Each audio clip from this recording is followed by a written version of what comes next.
Gracias, señor presidente. En el día de hoy queríamos referirnos al flagelo que afecta a nuestra sociedad y a nuestros niños, niñas y adolescentes más vulnerables, que es la pobreza infantil. Lo hacemos además en el marco de la publicación del informe al respecto que realiza UNICEF para Uruguay y fuera publicado el 24 del 7 de julio. Para poner en contexto, definimos la pobreza infantil como el fenómeno que sufren niños, niñas y adolescentes en base a la carencia de ingresos en sus hogares, además de otros factores vinculados a la sobrevivencia, la discriminación y la exclusión. Según este informe, el 20%, o sea, 1 de cada 5 niños, niñas y adolescentes, vive en hogares bajo la línea de pobreza. Y la tasa de pobreza infantil duplica la de los adultos, siendo este problema estructural y la más alta en 30 años, con indicadores de grave retroceso como el aumento de la mortalidad infantil. En la mayoría de los hogares donde viven estos niños, niñas y adolescentes pobres, se cuenta con ingresos laborales, o sea, hay por lo menos un adulto que trabaja.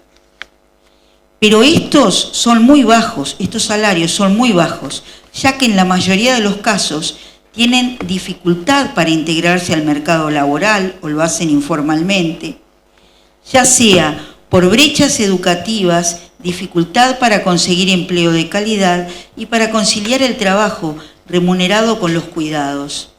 No olvidemos que la mayoría de estos hogares están dirigidos por mujeres, son monoparentales y están dirigidos por mujeres, que además son las que cuidan todo el resto de la familia.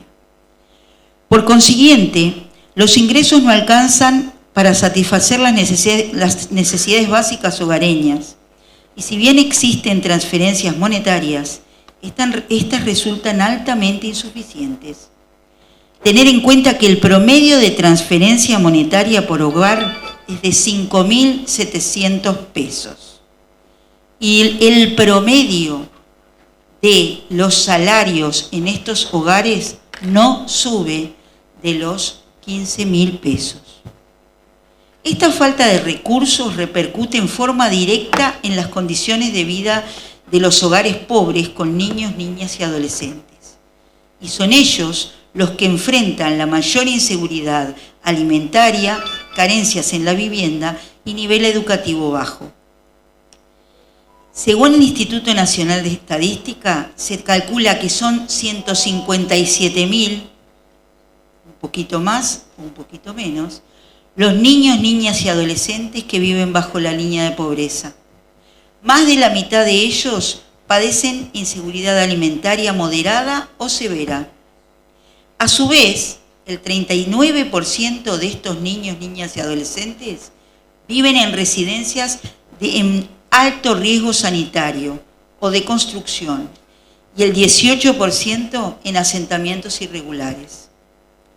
A continuación, entonces, UNICEF realiza un paquete de recomendaciones que consiste en políticas tendientes a terminar con la pobreza infantil en Uruguay, o al menos mitigarla.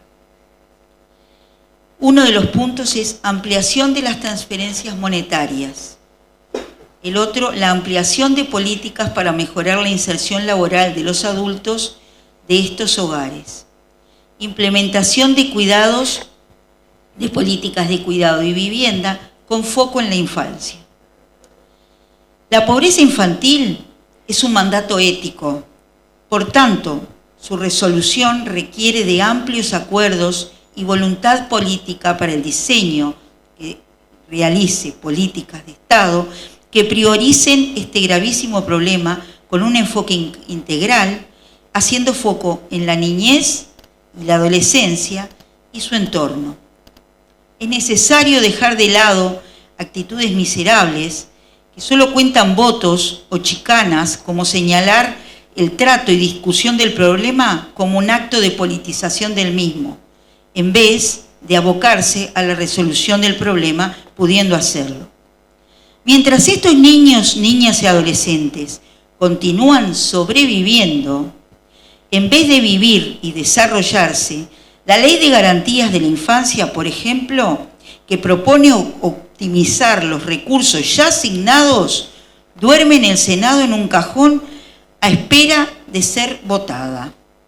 O el INAU devuelve más de 40 millones a rentas generales durante 3 años consecutivos por no ejecutar el gasto asignado, no pudiendo atender más del 10% de los casos con máxima vulnerabilidad señalados por el CIPIAB, y haciéndolo en instalaciones deterioradas, con recursos humanos y materiales insuficientes por falta de financiación. Finalmente, ningún país que se precie de avanzado o evolucionado o moderno puede hacerlo si sus infancias y adolescencias son vulneradas constantemente. La pobreza impacta directamente en su futuro, en el de estos niños y adolescentes, en su relacionamiento con la sociedad, el trabajo y el cuidado de su salud. La convivencia, la construcción de un país más sano, solidario y la pública felicidad dependen de ellos.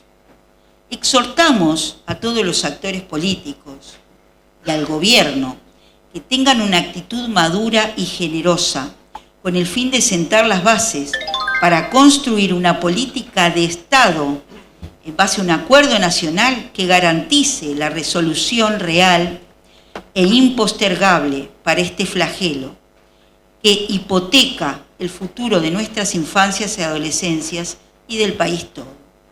Solicito que mis palabras sean mandadas a la Cámara de Representantes, de senadores, a la mesa y a la prensa acreditada. Muchísimas gracias.